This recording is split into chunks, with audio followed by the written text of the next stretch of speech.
ইস্তাজান আজওয়াজাহু, তখন তার সহধর্মিনীদের কাছে অনুমতি চাইলেন, কারণ তাদের ন্যায্য অধিকার। একদিন করে ভাগ করা আছে, এই আজকে অমুকের বাড়ি, তারপরের দিন অমুক যায়, অমুকের তারপরের দিন অমুকের, ধারাবাহিক। যার একাধিক স্ত্রী আছে এটা জরুরি। কিন্তু ধরেন একজনের এক স্ত্রী এখানে আছে, আর এক স্ত্রী দেশে আছে, এই স্ত্রীকে সাথে করে দেশে গেছেন, আর এই গোটা বছর থাকছে, সারা জীবনটা এখানে থাকছে, আর ওর কাছে গেছেন মাত্র 2 মাসের ছুটিতে বা 1 মাসের ছুটিতে গেছেন।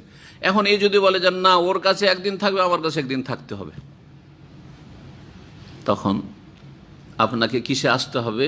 একটা সমাধানে, কম্প্রোমাইজে আসতে হবে, যে দেখো তোমার কাছে তো সারা জীবন থাকছি, মাত্র 1 মাসের জন্য এসেছি, সুতরাং 1 মাস তোমার কাছে না থেকে তাকে সময় দিই।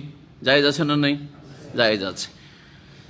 অথবা বিশেষ কারণে, অসুস্থতা বা বিভিন্ন কারণে আপনি চাইছেন যে আমি এই বিভিন্ন বাড়িতে যাওয়া ডেইলি আমার জন্য খুব অসুবিধা, কষ্টকর, তো আমি এক জায়গায় থাকতে চাই।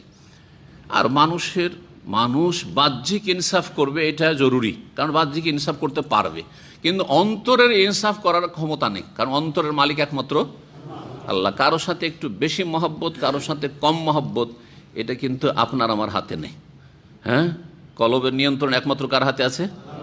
এই জন্য মুকাল্লিবুল কুলুব, অন্তরের আবর্তন বিবর্তনকারী হচ্ছেন ইয়া মুকাল্লিবুল কুলুব সাব্বিত কলবি আলা দীনিক। জি, তো নবী সাল্লাল্লাহু আলাইহি সাল্লাম এই জন্য ভাগ করে দিতেন পালাগুলো, আর বলতেন যে আল্লামা হাযা কাসমি ফিমা আমলিকু, আল্লাহ এই যে আমি ভাগ বন্টন করে দিয়েছেন, পালা নির্ধারণ করেছি, এইটার আমি মালিক, বাহ্যিক ইনসাফ আমি করে দিয়েছি।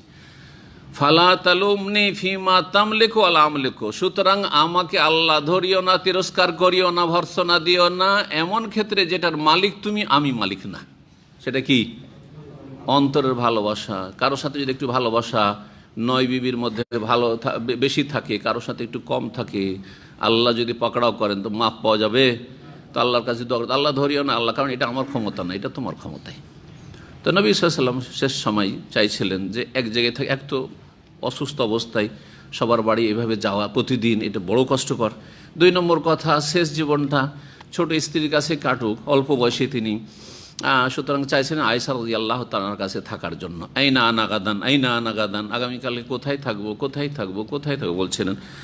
বিবিরা বুঝতে পারলেন যে নবী সাল্লাল্লাহু আলাইহি ওয়াসাল্লাম কোথায় যেতে চাইছেন? আয়েশার বাড়ি, হ্যাঁ, ছোট স্ত্রীর বাড়ি যেতে চাইছেন। তখন অনুমতি দিয়ে দিলেন।